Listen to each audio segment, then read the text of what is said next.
ഹോസ്പിറ്റലിൽ നിന്ന് ഡിസ്ചാർജായി വന്ന ശേഷം കൂടുതൽ സമയം ആലോചിച്ചിരിപ്പാണ് അരുൺ. അവന്റെ ഇരിപ്പ് കാണുമ്പോൾ രവിക്കും ഉമയ്ക്കും വല്ലാത്ത വിഷമമാണ്. ഇടയ്ക്ക് രവിയുടെ അവൻ രഹസ്യമായി എന്തോ പറയുന്നത് കാണാം. എന്നാൽ ഉമയുടെ വലിയ മിണ്ടാട്ടവും ഇല്ലതാനും. നീ എന്തായിരുന്നേ ഇങ്ങനെ ഇരിക്കുന്നത്? എത്ര ദിവസമായടാ നീ എന്ന് ചിരിച്ച് സന്തോഷത്തോടെ ഇന്ന് കണ്ടിട്ട്? ഒടുവിൽ ഉമ തന്നെ അവനോട് ചോദിച്ചു. എന്റെ വിഷമത്തിന് കാണാൻ എന്താണെന്ന് അമ്മയ്ക്കറിയില്ലേ ശിവ? അവളെ കിട്ടാതെ എനിക്ക് സന്തോഷിക്കാനാവില്ല. അവരുടെ ചോദ്യം ഇഷ്ടപ്പെടാതെ ദേഷ്യത്തോടെയാണ് അവൻ അവരോട് പറഞ്ഞത്. ഇനി ഇത് നടക്കില്ലെന്ന് എത്ര വട്ടം ഞാൻ നിന്നോട് പറഞ്ഞു തരണേ. നിനക്ക് അവളോട് അത്ര സ്നേഹമായിരുന്നെങ്കിൽ ആ കുഞ്ഞിനെ കൂടെ ചേർത്ത് പിടിക്കണമായിരുന്നു നീ. പിന്നെ ആ കുഞ്ഞ് അന്യനായ ഒരാളുടെ ചോരയല്ല, അവളുടെ കൂടപ്പിറപ്പിന്റെ കുഞ്ഞാണ്. ഒപ്പം നമ്മുടെയുമാണ്. അന്നത് നീ ഓർത്തില്ല. എന്നിട്ടിപ്പോ അവൻ അവളോടുള്ള സ്നേഹവും പറഞ്ഞ് നടക്കുന്നു. പറയുമ്പോൾ അവർക്ക് ആരോടൊക്കെയുള്ള കടുത്ത ദേഷ്യമായിരുന്നു. എനിക്ക് എൻ്റേതല്ലാത്ത ഒരു കുഞ്ഞിൻ്റെ ആവശ്യമില്ല. എൻ്റെയും ശിവയുടെയും കുഞ്ഞിനെ മതി എനിക്ക്. അതുകൊണ്ടാണ് ആ കുഞ്ഞ് ഞങ്ങൾക്കിടയിൽ വേണ്ടതെന്ന് ഞാൻ പറഞ്ഞത്. അതിൽ എന്തെങ്കിലും തെറ്റുണ്ടെന്ന് ഇപ്പോഴും എനിക്ക് തോന്നുന്നില്ല. പിന്നെ ശിവ, അവളുടെ കഴുത്തിൽ ഒരു താലി വീഴുമെങ്കിൽ അത് ഈ അരുണിൻ്റെ പേരുള്ള താലി തന്നെയാകും. അതിനുവേണ്ടി ആരെ കൊല്ലാനും ചാവാനും എനിക്ക് മടിയില്ല. ചുവന്നു കയറി മുഖത്തോടെ കനത്ത ശബ്ദത്തിൽ പറഞ്ഞു അരുൺ. നീ ഇനി ശിവയുടെ പേരും പറഞ്ഞ് അങ്ങോട്ട് ചെന്ന് ആ അപ്പൻ്റെ നാടിയും തൊഴിയും വാങ്ങി വരരുത്. അവൻ കൈവച്ചാൽ നിന്റെ പൊടി പോലും ഉണ്ടാവേണ്ടതല്ല. ഇതുവരെ കിട്ടിയ ഇളവ് ഇനി കിട്ടുമ്പോൾ ഉണ്ടാവില്ല എന്ന് അന്ന് ആശുപത്രിയിൽ വന്ന് പറഞ്ഞിട്ടാണ് അവൻ പോയത്. അതുകൊണ്ട് ശിവയെ നീ വിട്ടേക്ക് മോനെ. അമ്മയ്ക്ക് നീ മാത്രമേ ഉള്ളൂ, അതൊന്നും മനസ്സിലാക്കാരണേ. അവൻ ഇപ്പോഴും ശിവയ്ക്ക് പിന്നാലെ തന്നെയാണെന്ന് മനസ്സിലാക്കിയ ഉമ പേടിയും സങ്കടവും നിറഞ്ഞ ശബ്ദത്തിൽ പറഞ്ഞു. അമ്മയൊന്നും മിണ്ടാതിരുന്നേ. അവന് മാത്രമല്ല തല്ലാനും കൊല്ലാനും അറിയുന്നത്. അതറിയുന്ന നല്ല ആൺപിള്ളേരുണ്ട് ഇവിടെ. കുറച്ച് പൈസ ചെലവാകും എന്നേയുള്ളൂ. അവനെ കിടത്തിക്കാൻ എനിക്കറിയാം. അതൊക്കെ അച്ഛൻ നോക്കിക്കോളും. ഇല്ലച്ചാ. കുറച്ച് അപ്പുറം മാറി അമ്മയുടെയും മോന്റെയും വർത്തമാനം കേട്ടിരുന്ന് രവിയോടായി അരുൺ നേർത്തൊരു പൂച്ചച്ചിരിയോടെ തിരക്കി. അരുൺ എന്താണ് പറഞ്ഞത് പെട്ടെന്ന് ഉമ്മയ്ക്ക് മനസ്സിലായില്ല. അവർ അവന്റെ മുഖത്തേക്ക് ഉറ്റുനോക്കിയിരുന്നു പോയി. അമ്മ എന്നെ നോക്കണ്ട. വ്യക്തമായി പറഞ്ഞാൽ അവനെതിരെ കൊട്ടേഷൻ കൊടുക്കാൻ തന്നെയാണ് എന്റെ തീരുമാനം. അവരുടെ ആ പകച്ചുള്ള നോട്ടങ്ങനെ അരുൺ പരിഹാസ ചിരിയോടെ പറഞ്ഞു. കൊട്ടേഷൻ കൊടുക്കാനോ? നീ എന്തൊക്കെയാണ് ഈ പറയുന്നത്? പരിഭ്രമത്തോടെ അവർ ചോദിച്ചു. അമ്മയ്ക്ക് ഞാൻ പറഞ്ഞത് മനസ്സിലായില്ലേ? എന്റെ പൊന്നമ്മേ, ഞാൻ കാശ് കൊടുത്ത ആളെ വെച്ച് അവനെ തല്ലിക്കും. എന്നെ അവൻ എന്തൊക്കെ ചെയ്തോ അതിൻ്റെ ഒക്കെ ഇരട്ടിയായി തിരിച്ചു കൊടുത്തിട്ടേ ഈ അരുൺ അടങ്ങും. കുറച്ച് ഒച്ചയിൽ പറഞ്ഞുകൊണ്ട് തന്നെ അവന് കിതച്ചു പോയി. അരുണേ, വെപ്രാട്ടനെ വിളിച്ചു പോയുമാ. നീ ബഹളം വെക്കണ്ട. അവൻ പറഞ്ഞതിലും കാര്യമുണ്ടമ്മേ. ആ അപ്പു കാണാമാണ് ശിവയെ ഇവന് കിട്ടാതെ പോയത്. അതിൽ എനിക്കും അവനോട് പകയുണ്ട്. അവനെ ഒതുക്കാൻ അത്ര എളുപ്പമല്ല.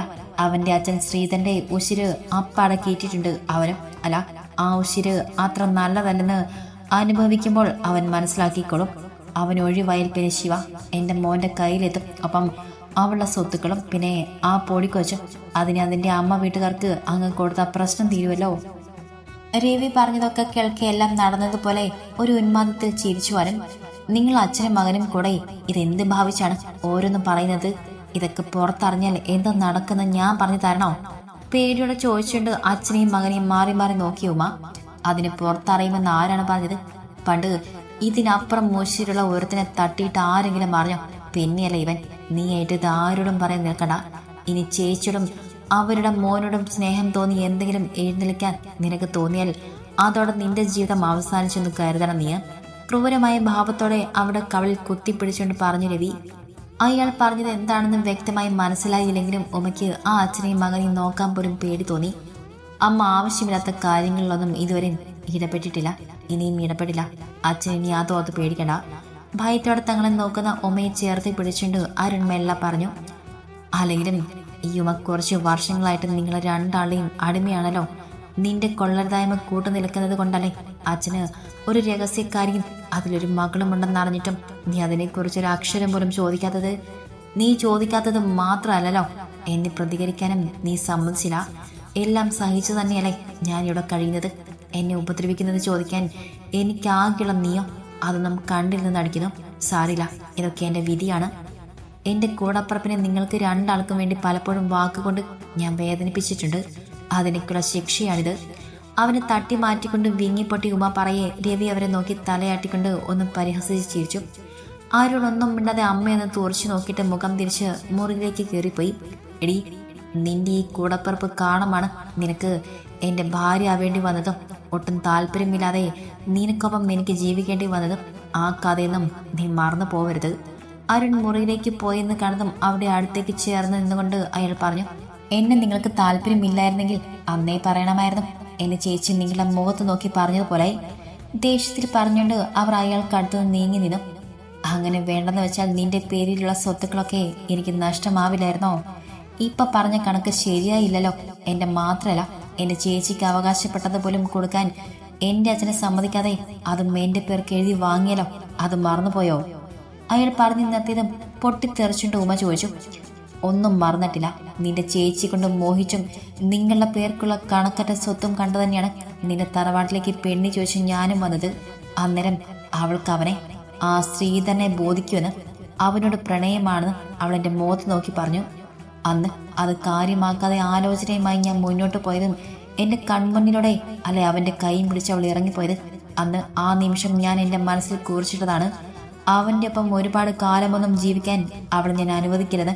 അത് അതുപോലെ തന്നെ ഞാൻ ചെയ്തിട്ടുമുണ്ട്. പിന്നെ എനിക്കാകെ ഒരു പാളിച്ച പറ്റിപ്പോയത് നിന്റെ ഏട്ടനുണ്ടല്ലോ, അയാൾ അനിയത്തെ കൂടെ കൂട്ടിയതിൽ മാത്രമാണ്. അല്ലായിരുന്നെങ്കിൽ നിനക്കൊപ്പം അല്ലെങ്കിൽ നിനക്ക് പകരമായിട്ട് അവളും ഉണ്ടായേനെ ഈ വീട്ടിൽ. അയാൾ കിതപ്പോടെ പറയുമ്പോൾ ശ്വാസം വിടാൻ പോലും മറന്നു നിന്നു പോയി ഉമ അയാളെ കണ്ണു ചിമാതെ ഏറെ നേരം നോക്കിയിരുന്നു പോയി. 20-ാം വയസ്സിൽ തന്റെ കൂടപ്പറപ്പ് വിധവയായത് ഇയാൾ കാരണമാണെന്നല്ലേ പറഞ്ഞത്. അയാളുടെ ഇഷ്ടം കണക്കിലെടുക്കാതെ അവൾ അവളുടെ പ്രണയത്തിൽ ഉറച്ചു നിന്നുകൊണ്ട് അവളുടെ ഭർത്താവിന്റെ അവളുടെ പ്രാണന്റെ ജീവൻ എടുത്തത്.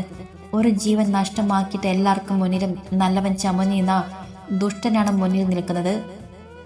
ഉഷയുടെ ശ്രീയേട്ടൻ ആ ഒരാൾ മരിച്ചുപോയി മാസങ്ങൾ കഴിഞ്ഞ് അപ്പുവിനെ പ്രസവിച്ച് കിടക്കുമ്പോഴാണ് തൻ്റെ വിവാഹം. അതിനുശേഷം ഏട്ടൻ എത്രയോ ആലോചന കൊണ്ടുവന്നു അവൾക്കായിട്ട്. ഒന്നിനും അവൾ സമ്മതിച്ചില്ല. അന്നൊക്കെ അവൾ തൻ്റെ കുഞ്ഞിനെ ചേർത്ത് പിടിച്ചു. നഷ്ടപ്പെട്ടു പോയ മനുഷ്യനുള്ള പ്രണയം മുറുക്കെ പിടിച്ചല്ലേ ജീവിച്ചത്. ഇയാൾ ചെയ്ത പാപത്തോടെ തന്നെ താനും ചെയ്തിട്ടുണ്ട്. പലപ്പോഴും വാക്കുകൾ കൊണ്ട് വേദനിപ്പിച്ചു. ഞാൻ സന്തോഷിച്ചില്ലേ.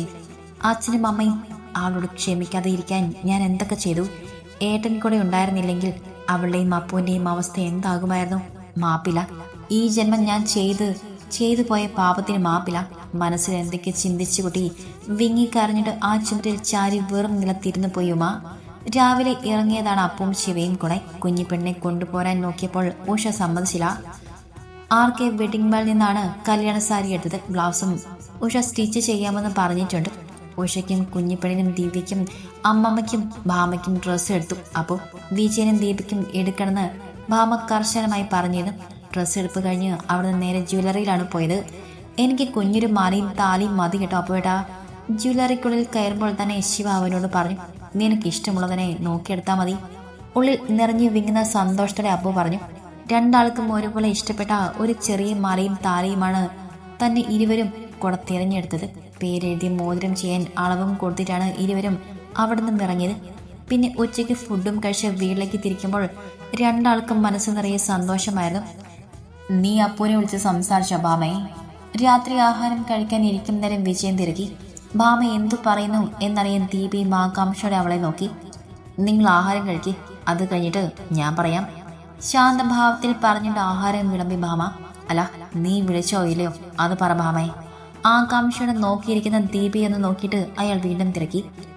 വിളമ്പി വെച്ച ആഹാരവും കഴിക്കാതെ നീ എന്ത് നോക്കിയിരിക്കുമോ ദിവ്യയെ? അയാൾ ചോദിച്ച് ശ്രദ്ധിക്കാതെ അച്ഛനെയും മകളെയും മാറി മാറി നോക്കുന്ന ദിവ്യയുടെ ഒച്ചയെടുത്തു ഭാമ. ഈ അമ്മ എന്നോട് എന്തിനാ ദേഷ്യം കാണിക്കുന്നേ? ഞാനെന്ത് ചെയ്തു? ഭാമയുടെ മുഖത്തേക്ക് കൂർപ്പിച്ച് നോക്കിയിട്ട് ചോറ് വാരി കഴിക്കാൻ തുടങ്ങി ദിവ്യ. അമ്മേ, അച്ഛൻ ചോദിച്ചു കേട്ടില്ലേ? ഒരു പ്ലേറ്റ് എടുത്ത് മുന്നിൽ വെച്ച് ചോറ് വിളമ്പാൻ തുടങ്ങിയ ഭാമയെ കനപ്പിച്ച് നോക്കിക്കൊണ്ട് ചോദിച്ചു ദീപ. കഴിച്ചിട്ട് സംസാരിക്കുമെന്ന് പറഞ്ഞില്ല ദീപ. ഞാൻ ഇത്രയും സമയവും എല്ലാ ജോലിയും ചെയ്ത് തളർന്നു വന്ന് കഴിക്കാൻ ഇരുന്നതാണ് ഞാൻ. ഇതൊന്ന് കഴിച്ച് എഴുന്നേൽക്കുള്ള സമയം തരണം. അവളുടെ മുഖത്തേക്ക് നോക്കി പറയുമ്പോൾ ഭാമയ്ക്ക് വിഷമം തോന്നി. പൊന്നെ പൊടിയെന്നും പറഞ്ഞ് എത്ര സ്നേഹിച്ചു വളർത്തിയതാണ് അവളെ.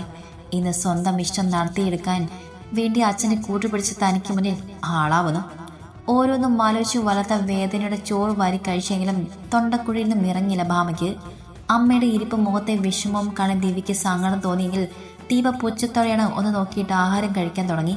വിളമ്പിയതിൽ പകുതി പോലും കഴിക്കാതെ പ്ലേറ്റും എടുത്ത് എഴുന്നേറ്റ് ഭാമയ്ക്കൊപ്പം അടുക്കള ഒതുക്കാൻ ദിവ്യയും കൂടെ കൂടി. ഇനിയെങ്കിലും അച്ഛൻ ചോദിച്ചതിന് മറുപടി പറയുമോ നിങ്ങൾ? അടുക്കള ഒതുക്കി ഹാളിലേക്ക് വന്ന ഭാമയെ പിടിച്ചു നിർത്തിക്കൊണ്ട് ദീപ ചോദിച്ചു. ചേച്ചി, ഇതെന്തേ കാണിക്കുന്നത്? അമ്മയെ വിട്. ഭാമയുടെ കയ്യിൽ ബലമായി പിടിച്ച ദിവ്യയുടെ കൈ വിടുവിച്ചുകൊണ്ട് ദിവ്യ പറഞ്ഞു. അതെന്താ, എനിക്ക് അമ്മയെ തൊട്ടുകൂടായി. ഒരു വഴക്കിന് തയ്യാറായതുപോലെ നിന്നു ദീപ. വിജയനാവട്ടെ ചീരിയോടെ മോളെ നോക്കിയിരുന്നു. നിർത്തി രണ്ടും. എന്താ ഇവിടെ ബഹളം? മുറിയിൽ നിന്ന് ഇറങ്ങി വന്ന സരസ്വതിയമ്മ ഒച്ച ഉയർത്തി ചോദിച്ചു. ഇവിടെ ഒന്നുമില്ല, അമ്മ പോയി കിടന്നു. നിറഞ്ഞ കണ്ണുകൾ അവരിൽ നിന്നും ഒളിപ്പിച്ചുകൊണ്ട് ഭാമ പറഞ്ഞു. അങ്ങനെ പോയി കിടക്കുന്നില്ല. എന്താ ഇവിടുത്തെ പ്രശ്നമെന്ന് മര്യാദയ്ക്ക് പറഞ്ഞു ഭാമയെ. ഗൗരവത്തിൽ പറഞ്ഞുകൊണ്ട് അവർ സോഫയിലേക്ക് ഏതും. അവരെ കണ്ടതോടെ ആകെ കുഴഞ്ഞെന്ന പോലെ ദീപ വിജയനെ നോക്കി.